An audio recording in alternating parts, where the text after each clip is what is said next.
देख रहे हैं आंकड़े हमारे फैसला आपका और मैं हूं आपके साथ Manoj Manu. Super power country America और दुनिया भर में तेजी से धाक जमाता भारत, इस वक्त इन दोनों देशों पर दुनिया भर की नजर है क्योंकि प्रधानमंत्री मोदी कल अमेरिका के दौरे के लिए निकलेंगे। फिर 21 से 24 जून तक 4 दिनों की अमेरिका यात्रा होगी।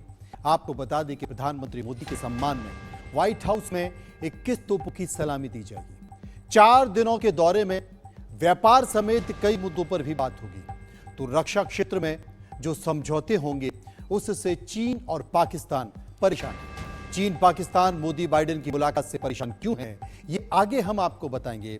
लेकिन इस दौरे में क्या क्या खास है, मोदी के इस दौरे के मायने क्या हैं, ये जानने की कोशिश करेंगे। लेकिन उसके पहले विदेश सचिव विनय क्वात्रा को सुनिए, जो प्रधानमंत्री मोदी के अमेरिका दौरे का शेड्यूल बना रहे हैं।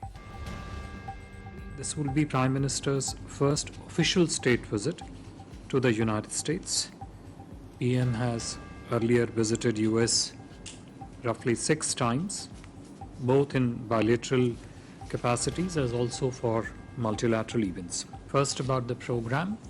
The first leg of his program in the US is in New York, which starts on the morning of the 21st with celebration of the International Day of Yoga at the UN headquarters.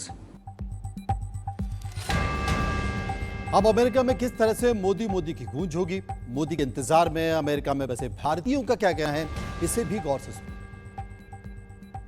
Modi joining American President Biden. So this is a great event for all of us and a great moment for all of us. We wanted to celebrate that. We wanted to make sure that everyone knows how the India and America relationships are growing and how they are helpful. I think India is making all the difference. That's the reason we are. मेरे को देश से ऐसी connectivity feel होती है कि सब लोग यहाँ पर होते हैं और कम्युनिटी के साथ मैं एंगेज कर सकता हूँ। तो बहुत अच्छा लगता है जब ऐसे कोई इवेंट्स होते हैं, जब मोदी जी आते हैं, जब देश की प्रेजेंस यहाँ पे फील होती है, तो बहुत गर्व लगता है कि मेरा देश का मैं हिस्सा हूँ।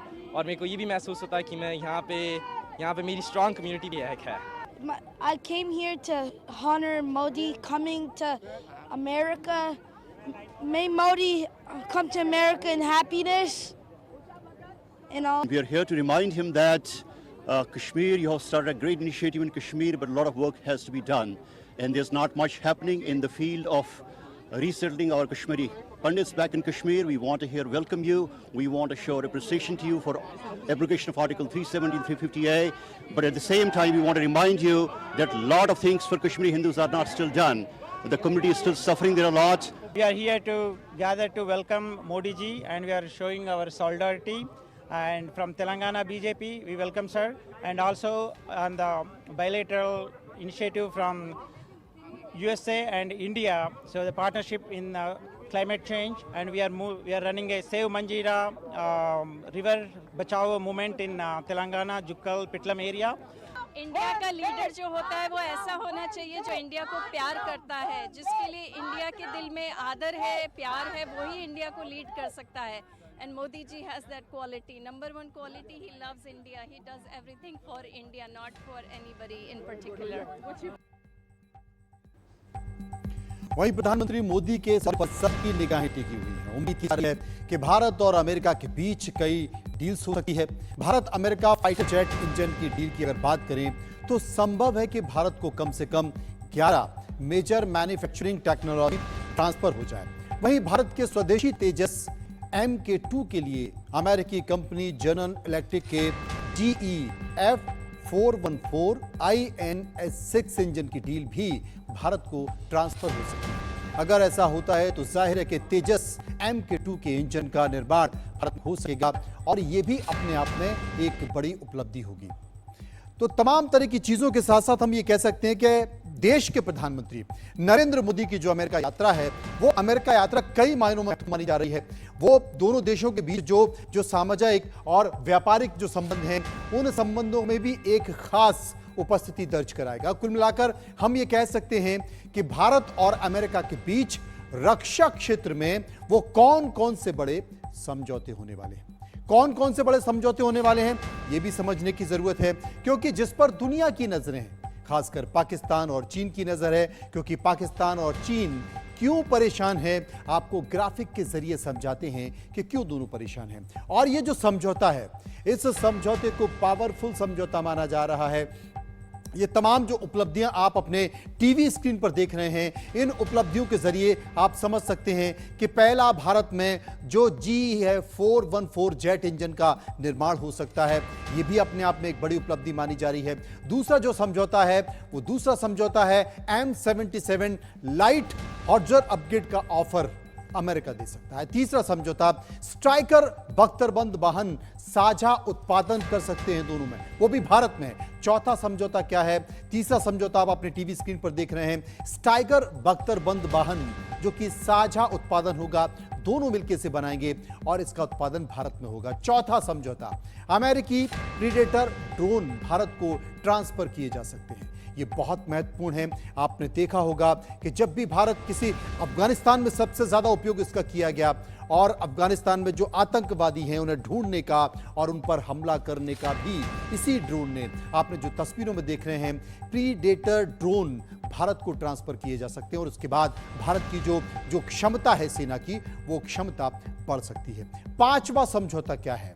पांचवा समझौता है दूर तक मार करने वाले बम मिसाइल का निर्माण। आप जो टीवी स्क्रीन पर देख रहे हैं, ये दूर तक मार करने वाला बम मिसाइल है। छठा समझौता क्या है? INS विक्रांत के लिए 26 F-18 फाइटर की बिक्री। तो ये भी अपने आप में बहुत महत्वपूर्ण मानी जा रही है। लंबे समय से अमेरिका के साथ इसे लेकर बातचीत हो रही है। तो ये तमाम सारी चीजें हैं, ये समझौते हो सकते हैं जो मैंने आपको बताया, आपके टीवी स्क्रीन पर बने हुए हैं। ये समझौते हैं जो आपको आने वाले समय में, जब अमेरिका के साथ देश के प्रधानमंत्री नरेंद्र मोदी बैठक करेंगे, वहां के राष्ट्रपति के साथ बैठक करेंगे, तो आप ये समझ सकते हैं कि इन चीजों पर मुहर लग सकती है, जो कि भारत के लिए एक उपलब्धि मानी जा रही है। वहीं अमेरिका ने अभी तक किसी देश के साथ इंजन की टेक्नोलॉजी को इस लेवल तक, इस स्तर तक साझा नहीं किया है। अमेरिका के जनरल इलेक्ट्रिक और हिंदुस्तान एरोनॉटिक्स लिमिटेड के बीच जेट इंजन को लेकर किन किन पहलुओं पर टेक्नोलॉजी ट्रांसफर होने की उम्मीद है, वो भी आपको सिलसिलेवार तरीके से बताते हैं। जंग और गलाव को लेकर स्पेशल कोडिंग, इस पर भी काम चल रहा है। टरबाइन की जो रिपेयर टेक्नोलॉजी है, उस पर भी दोनों लोग बात कर सकते हैं। कंप्रेशन डिस्क और ब्लेड, इस पर भी बात की जा सकती है। सिंगल क्रिस्टल टरबाइन ब्लेड्स की कोटिंग और मशीनिंग, इस पर भी दोनों बात कर सकते हैं, सहमति बन सकती है। मशीनिंग और अंदर के गर्म होने वाले पार्ट्स की कोटिंग, इसके साथ साथ ब्लिस्क मशीनिंग को लेकर पूरी तरह से टेक्नोलॉजी ट्रांसफर करना। पाउडर मेटोलॉजी की मशीनिंग, इस पर भी बात हो सकती है। पॉलीमर मैट्रिक्स कंपोजिट, इस पर भी बात की जा सकती है। लेजर ड्रिलिंग कन्वेंशन, इस पर भी बात की जा सकती है। और सॉफ्ट बोतल की बोरिंग, कि आपको समझ नहीं आ रहा होगा, लेकिन भारतीय सेना के लिए ये बहुत ज़रूरी है। आपकी सुरक्षा तकनीक के लिए ये सब बहुत ज़रूरी है। और ये वो चीज़ें हैं, लंबे समय तक अमेरिका से इस पर बातचीत की जा रही है, लेकिन अब तक ये तमाम टेक्नोलॉजी है जो ट्रांसफ़र नहीं हो पाई है। लेकिन अब उम्मीद है कि ये टेक्नोलॉजी ट्रांसफ़र हो सकती है। यानी कि हम कह सकते हैं कि टेक्नोलॉजी ट्रांसफर प्रोग्राम, जिसे लेकर काफ़ी चर्चाएं हैं, जोरों पर हैं, वो क्या है, इसे समझ लीजिए। इस टेक्नोलॉजी ट्रांसफर प्रोग्राम से भारत को मिलेगा क्या, भारत के लिए कितना फायदेमंद है? कम से कम 11 प्रमुख मैन्युफैक्चरिंग टेक्नोलॉजी मिलेंगी। भारत को GE/HAL लड़ाकू जेट इंजन डील के किस हिस्से के तौर पर टेक्नोलॉजी भी मिल सकती है। ऐसी टेक्नोलॉजी होगी जो भारत में आसानी से उपलब्ध नहीं है, अब वो टेक्नोलॉजी मिल सकती है। और जब ये टेक्नोलॉजी मिलेगी तो सुरक्षा के क्षेत्र में भारत और समृद्ध हो जाएगा। और तमाम जो आपके पड़ोसी मुल्क हैं, जो हमेशा बार बार आपको आंखें दिखाते रहते हैं, वो समझ सकेंगे कि पंगा लेना भारत से ठीक नहीं है। ये तमाम सारी चीज़ें जो आपकी स्क्रीन पर बनी हुई हैं, ये भारत के लिए बहुत महत्वपूर्ण है और इसलिए ये दौरा काफ़ी अहम माना जा रहा है। ये तो आप जानते ही हैं कि अमेरिका विश्व का सबसे शक्तिशाली समृद्ध देश है। खासकर सेना के तौर पर, लड़ाकू विमानों के तौर पर, हथियारों के तौर पर, और उसके पास अगर है तो वो है टेक्नोलॉजी, वो उसकी ताकत है। और इसी टेक्नोलॉजी को लेकर देश के प्रधानमंत्री नरेंद्र मोदी अमेरिका के राष्ट्रपति से बात करने जा रहे हैं। यानी कि भारत और अमेरिका के बीच जो बातचीत होने जा रही है वो ये तमाम महत्वपूर्ण टेक्नोलॉजियां हैं जो इस वक्त आपकी टीवी स्क्रीन पर सामने बनी हुई हैं। और हम तमाम मेहमानों के जरिए समझने की कोशिश करेंगे, क्योंकि अभी तक जो मैंने आपको समझाया इसमें बहुत सारी टेक्निकल चीजें हैं। सामान्य तौर पर हो सकता है कि आप इसे नहीं समझ पाए। तो ये दौरा, अमेरिका दौरा, देश के प्रधानमंत्री नरेंद्र मोदी का अमेरिका दौरा किन मायनों में महत्वपूर्ण है? जिन टेक्नोलॉजी का जिक्र मैंने आपको किया, हालांकि ये तमाम तकनीकी शब्द हैं, इतना समझना सामान्य नहीं है, लेकिन ये भारत के लिए, भारत की सेना के लिए, भारत के जवानों के लिए, भारत की सुरक्षा के लिए कितने महत्वपूर्ण है तब जब ये टेक्नोलॉजी भारत को मिल जाएगी, भारत के जवानों के पास होगी, भारत की जमीन पर इनका निर्माण होगा और अमेरिका और भारत दोनों संयुक्त रूप से उस टेक्नोलॉजी पर काम करें तो कितना महत्वपूर्ण होगा। विस्तार से हम चर्चा करेंगे और आपको आसान शब्दों में, आसान भाषा में समझाने के लिए कुछ मेहमान हैं, उनके साथ में चर्चा करूंगा। लेकिन ये जो दो देशों की बड़ी शक्तियां, आप देख सकते हैं विश्व की बड़ी शक्तियां, भारत के प्रधानमंत्री नरेंद्र मोदी, अमेरिका के राष्ट्रपति जो बाइडेन, जो कि आप देख रहे हैं, इससे पहले भी दोनों बड़ी गर्मजोशी के साथ मिलते रहे हैं। जब अंतर्राष्ट्रीय मंच पर दोनों ही नेताओं की मुलाकात हुई, वो बड़ी मजबूती के साथ मिलते रहे हैं। तो कुल मिलाकर समझने की कोशिश करेंगे। लोकेश मुनि इस वक्त मेरे साथ मौजूद हैं, विश्व शांति दूत माने जाते हैं, उन्हीं के पास चलेंगे। लोकेश मुनि जी, ये मुलाकात किन मायनों में बेहतर दोनों देशों के लिए? देखिए, भारत एक बहुत बड़ा लोकतांत्रिक मुल्क है, तो अमेरिका भी, और इस समय दोनों ही महाशक्तियों के रूप में जिस तरह से हैं, मैं समझता हूं अगर अमेरिका और भारत मिलकर के हिंसा के खिलाफ, आतंक के खिलाफ, गरीबी के खिलाफ मिलकर के लड़े तो पूरी दुनिया उनकी इस एकजुटता से लाभान्वित हो सकती है। और भारत देश जिस तरह से खासकर हमारी युवा धन की बदौलत विकास कर रहा है, मुझे ये कहने में कोई संकोच नहीं कि 2030 तक भारत दुनिया की एक आर्थिक महाशक्ति बनेगा जी। और हमने पिछले दिनों कोविड जैसी महामारी जिसने पूरी दुनिया को प्रभावित किया, उसके बावजूद जिस तेजी से हम उससे निकल करके बाहर आए और हमारी रफ्तार जो है जिस तरह से वापस शुरू हुई है, वो पूरी दुनिया देख रही है। और मैं समझता हूं किसी भी देश या समाज को जब विजनरी नेतृत्व मिलता है तो वो समाज और देश आगे बढ़ता है।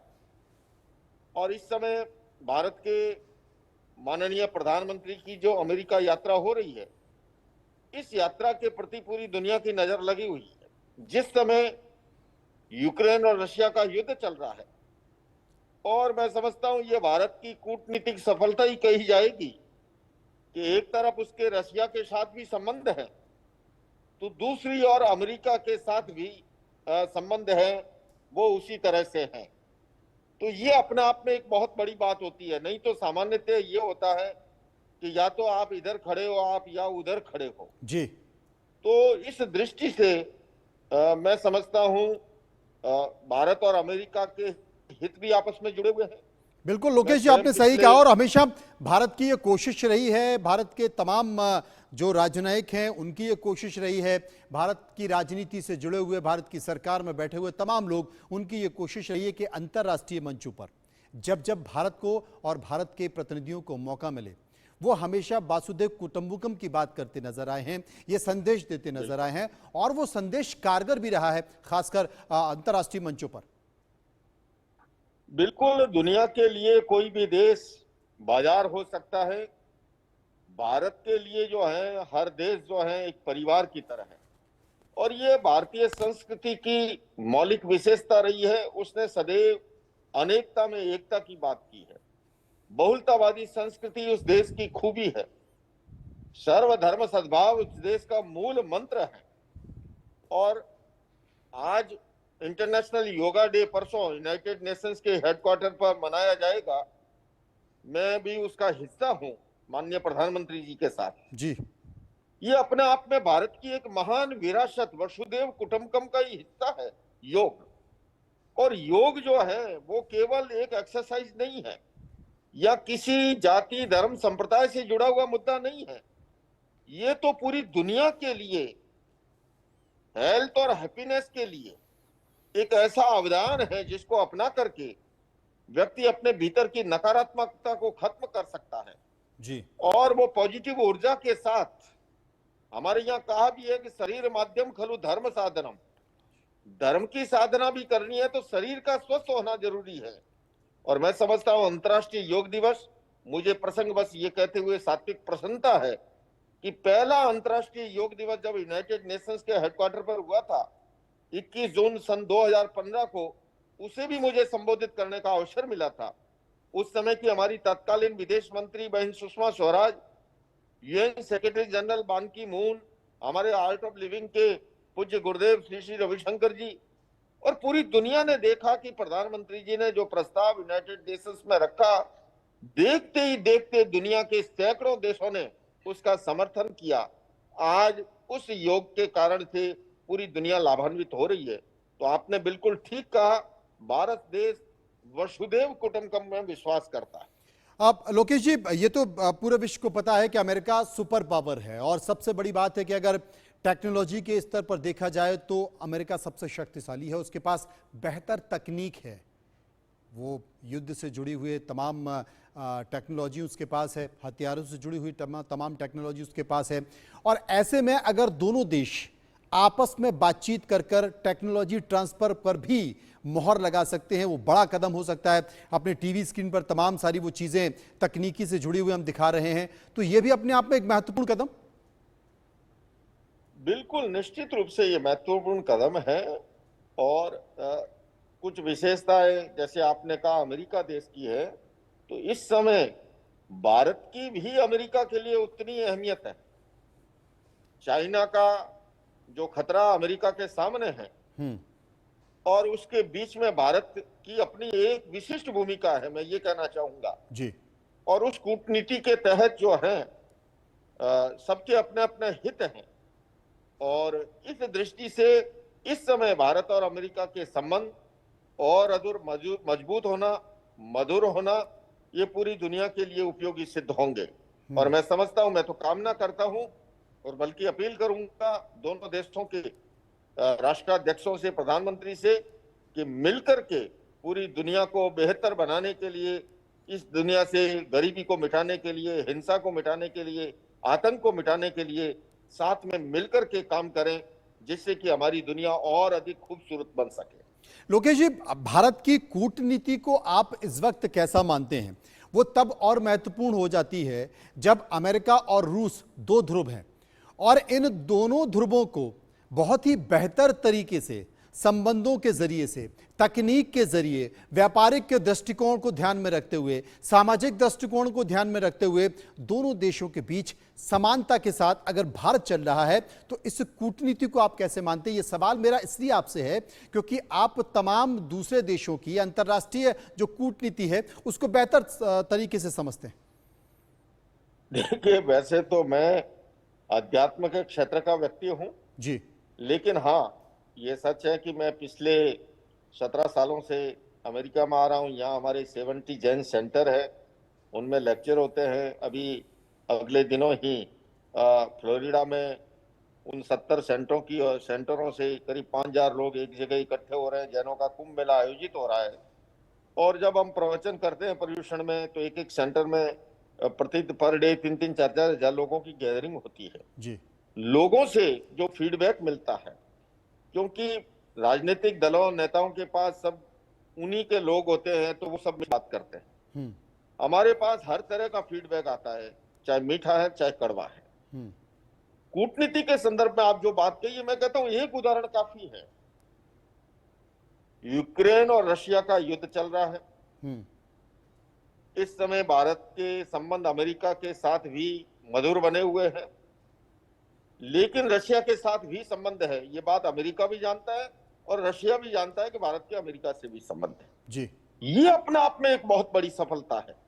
और उसी तरह से मैं समझता हूं चाइना की और अमेरिका की जो स्थिति है, उस स्थिति में अमेरिका को भी भारत की बहुत जरूरत है इस समय। तो भारत के लिए ये आने वाला समय विजनरी नेतृत्व, देश का युवा संसाधन, ये सब मिलकर के, मुझे कहने में कोई संकोच नहीं है, 2030 तक भारत पूरी दुनिया का एक महाशक्ति बनने जा रहा है, आर्थिक पावर बनने जा रहा है। और इसके लिए हर देश के हर नागरिक को और अधिक जागरूक होकर के कठोर श्रम करते हुए और बिना ये वाहियात जो बातें, बिना मतलब के विवाद जो है छोटे मोटे, उनको त्याग करके कैसे हमारा देश आगे बढ़े। देश है तो दल है, देश है तो संप्रदाय है जी। अगर देश ही नहीं है तो किसका क्या अस्तित्व है। तो देश को आगे बढ़ाने के लिए हर देशवासी को इस चीज का उपयोग करना चाहिए। ये भारत के लिए स्वर्णिम काल है हर दृष्टि से, मेरी दृष्टि जी। इन सब बातों के बीच ये कहा जाता है कि अमूमन जो देशों की विदेशी नीति, कूटनीति होती है वो बदलती नहीं। अमेरिका के बारे में ये कहा जाता है कि भले ही उसके राष्ट्रपति बदल जाएं लेकिन उसकी विदेश नीति नहीं बदलती है। भारत ने इन 9 सालों में, तब से जब से देश के प्रधानमंत्री नरेंद्र मोदी ने कुर्सी संभाली है देश के प्रधानमंत्री पद की, तब से बहुत ही सटीक तरीके से, बहुत बारीक तरीके से विदेश नीति में और कूटनीति में जहां पर जरूरत है वहां करेक्शन किया गया है। इसे कैसे समझते हैं और उसका क्या फायदा भारत को मिला है? नहीं, देखिए, चाहे देश का नेतृत्व हो और चाहे धर्म संप्रदायों का नेतृत्व हो, जो अपने आप में बदलाव नहीं करते हैं ना, वो समय के साथ जो है अपना अस्तित्व खो देते हैं जी। बदलाव हर जगह जरूरी है।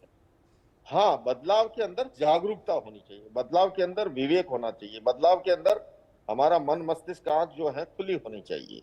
लेकिन बदलाव सदैव जो है वो खराब नहीं होता है। बदलाव बल्कि, और ये संतुलन साध करके कि मान लीजिए आपका एक मित्र था और आज आपके दोनों मित्र हैं, दोनों खुश हैं, आप संतुलन के साथ चल रहे हो, तो मैं समझता हूँ ये एक बड़ी उपलब्धि है। और इसके लिए भारत के प्रधानमंत्री, इस समय हमारे जो विदेश मंत्री है जयशंकर जी, मैं उनकी भी तारीफ करना चाहूंगा। और आज मैं इस समय मैं सुषमा जी को भी याद करना चाहूंगा, उनका अभाव हमें खलता है। तो ये भारत देश का सौभाग्य रहा है कि समय समय पर उन्हें इस तरह का नेतृत्व मिला है। और मैंने पहले भी कहा, अभी मैं थोड़ी देर पहले और चैनलों पे भी था, कि जब किसी देश या समाज को विजनरी नेतृत्व मिलता है तो वो समाज और देश आगे बढ़ता है। और सौभाग्य से आज ऐसा ही कुछ भारत के साथ है। जी लोकेश जी, चूंकि विश्व शांति के लिए आप हमेशा प्रयासरत रहे हैं और तमाम देशों की यात्रा भी आपने की है, लेकिन जब भी 2 महाशक्तियां बैठी हैं और बैठने जा रही हैं तो पर्यावरण की बात जरूर होती है। और पर्यावरण की अगर बात होती है तो कार्बन उत्सर्जन की भी बात होती है। हमेशा विकसित देश कार्बन उत्सर्जन ज्यादा करते हैं लेकिन वो उसका पूरा ठीकरा विकासशील देशों पर फोड़ते हैं। तो क्या माना जाए कि कार्बन उत्सर्जन को लेकर, पर्यावरण को लेकर, प्रदूषण को लेकर कोई महत्वपूर्ण संकेत निकल कर आएगा? आएंगे समय के। देखिए, भारत देश ने तो सदैव जो है वो प्रकृति और पर्यावरण प्रिय रहा है। और बल्कि हमारे जो महापुरुष हुए हैं, मैं जैन धर्म से हूं, अगर मैं भगवान महावीर की बात करूं, उन्होंने 6 जीव निकाय का सिद्धांत दिया था, पृथ्वी, पानी, अग्नि, वायु, वनस्पति, तरस। उन्होंने कहा कि इसका अनावश्यक उपयोग मत करो। और उन्होंने भोग और उपभोग के सीमाकरण का सिद्धांत भी दिया, क्योंकि वो जानते थे कि हमारी धरती माता हमारी आवश्यकताओं की पूर्ति कर सकती है, किंतु हमारी लालसा की पूर्ति वो नहीं कर सकती। पदार्थ सीमित है, इच्छाएं असीम है। तो सीमित पदार्थ असीम इच्छाओं की पूर्ति नहीं कर सकते। और भारत ने सदैव, और वो यही कारण है कि आज भी हमारी जीवन शैली जो है वो उस तरह की है। ये देश जो है, जो विकसित कहलाते हैं, निश्चित रूप से इनका कार्बन उत्सर्जन बहुत ज्यादा है। और मैं कहूंगा कि इसके लिए सबको आत्मावलोकन करना चाहिए। कार्बन उत्सर्जन भी और हथियारों का जखीरा भी क्रमशः, अब हम कबीले के युग में नहीं हैं जी, हम 21वीं शताब्दी के अंदर हैं। क्रमशः हथियार कम हो, कार्बन कम हो, आने वाली भावी पीढ़ी को हम बेहतर दुनिया देकर के जाएं। और अगर ऐसा नहीं करते हैं, क्योंकि आप देखिए आज जलवायु परिवर्तन के कारण से, क्लाइमेट चेंज के कारण से, ग्लोबल वार्मिंग के कारण से कितना उसका असर हमें दिखाई दे रहा है जी, है ना। आज धरती का तापमान बढ़ रहा है, ग्लेशियर्स पिघल रहे हैं, ओजोन का छेद वृद्ध होता जा रहा है। और ऐसे समय के अंदर अगर प्रयास नहीं किए गए, इसलिए केवल विकासशील देशों पे ठीकरा फोड़ना ये ठीक नहीं है। विकसित देशों को और बल्कि यूनाइटेड नेशंस को भी और अधिक सक्षम भूमिका निभानी चाहिए, जो कि इस समय निभाने में वो उतना कामयाब नहीं हो रहा है। ऐसा होना बहुत जरूरी है। और जहां तक आपने कही हिंसा की बात, आज गन वायलेंस अमेरिका की बहुत बड़ी समस्या है जी। मैं पिछले वर्ष ही जब अमेरिकी राष्ट्रपति जो बाइडेन से एलए के अंदर मैंने निवेदन किया कि गन प्रॉब्लम नहीं है, गन तो एक इंस्ट्रूमेंट है, मूल प्रॉब्लम है इस मस्तिष्क की। तो जब तक प्राइमरी एजुकेशन से वैल्यू बेस्ड एजुकेशन को इंट्रोड्यूस नहीं करेंगे, क्योंकि ये वैज्ञानिक सच्चाई है कि हमारे इसी मस्तिष्क में एनिमल ब्रेन भी मौजूद है, जहां पर पांच स्वीकृतियां जन्म लेती है। तो इसी मस्तिष्क में नियो कॉर्टेक्स परत भी है, जहां पर मानवीय और दैविक वृत्तियां जन्म लेती है। आज मेडिकल साइंस इस बात को एक्सेप्ट कर रहा है कि अगर बच्चे का सिंपैथेटिक नर्वस सिस्टम ज्यादा सक्रिय है या फिर सिंपैथेटिक, या तो वो हीन भावना में चला जाएगा, दब्बू रह जाएगा, या इतना आक्रामक बन जाएगा। जैसे आपने देखा है पिछले दिनों गन वायलेंस की कितनी घटनाएं होती जा रही है। आज अपेक्षा इस बात की है सर्वांगीण विकास की, संतुलित विकास की। वर्तमान का एजुकेशन सिस्टम वो शारीरिक शिक्षा, बौद्धिक शिक्षा पे ध्यान दे रहा है, किंतु मेंटल डेवलपमेंट और इमोशनल डेवलपमेंट का प्रावधान जुड़ना चाहिए। और इसलिए मैं तो व्हाइट हाउस का भी निमंत्रण है मुझे, मैं 22 तारीख को जाऊंगा जी, और मौका मिला तो मैं निश्चित रूप से उस बात को आगे बढ़ाऊंगा। और मैंने सन 2009 में भी यूनाइटेड नेशंस में जब कार्यक्रम दिया पीस एजुकेशन, जो मेरा खास है, मेरा ये मानना है कि पीस एजुकेशन जैसे कार्यक्रमों को इंट्रोड्यूस किया जाए तो जड़ से हिंसा और आतंक को इस दुनिया से खत्म किया जा सकता। लेकिन उसके लिए केवल थ्योरेटिकल शिक्षा नहीं जी, उसके साथ प्रैक्टिकल प्रयोग, जो हमारी प्राचीन गुरुकुल शिक्षा प्रणाली थी, प्रारंभ से ही एजुकेशन सिस्टम से वैल्यू बेस्ड एजुकेशन जैसे कार्यक्रमों को इंट्रोड्यूस करने की जरूरत है। आज देखिए पूरी दुनिया बात शांति की करती है, आपने जैसा कहा जी, लेकिन हर सरकार प्रतिवर्ष करोड़ों डॉलर नए शस्त्रों के निर्माण के लिए उसके रिसर्च पर खर्च करती है। मुझे आप बताइए, अहिंसा के ट्रेनिंग का कहीं सेंटर है? पीस के ट्रेनिंग का प्रशिक्षण का कोई क्रम है? अहिंसा विश्व भारती संस्था इस समय दिल्ली में, गुड़गांव में एक विश्व शांति केंद्र बना रही है जी। उसके पीछे उद्देश्य ये है कि अहिंसा का प्रशिक्षण चले, पीस एजुकेशन का कार्यक्रम चले और इंसान कैसे अच्छा इंसान बने। मुझे कई बार लोग पूछते हैं कि ये जो आप भारत का पहला विश्व शांति केंद्र बना रहे हो क्या है? मैंने कहा ये आदमी को आदमी बनाने की एक फैक्ट्री लगा रहा हूं मैं, है ना। इंसान कैसे बेहतर इंसान बने। तो अभी हम 21वीं शताब्दी में हैं, पूरी दुनिया को इसके लिए खास प्रयास करने चाहिए। आने वाली पीढ़ी जो है वो हमें याद करेगी और कम से कम एक बेहतर संकेत निकल कर आएगा। बहुत बहुत शुक्रिया करेंगे लोकेश जी आपका, आपने विस्तार से चर्चा की और खासकर तब जबकि देश के प्रधानमंत्री नरेंद्र मोदी और जो बाइडेन की मुलाकात होने जा रही है, अंतर्राष्ट्रीय मंच पर कई सारे संकेत निकल कर आने वाले। बहुत बहुत शुक्रिया करेंगे मुरी जी।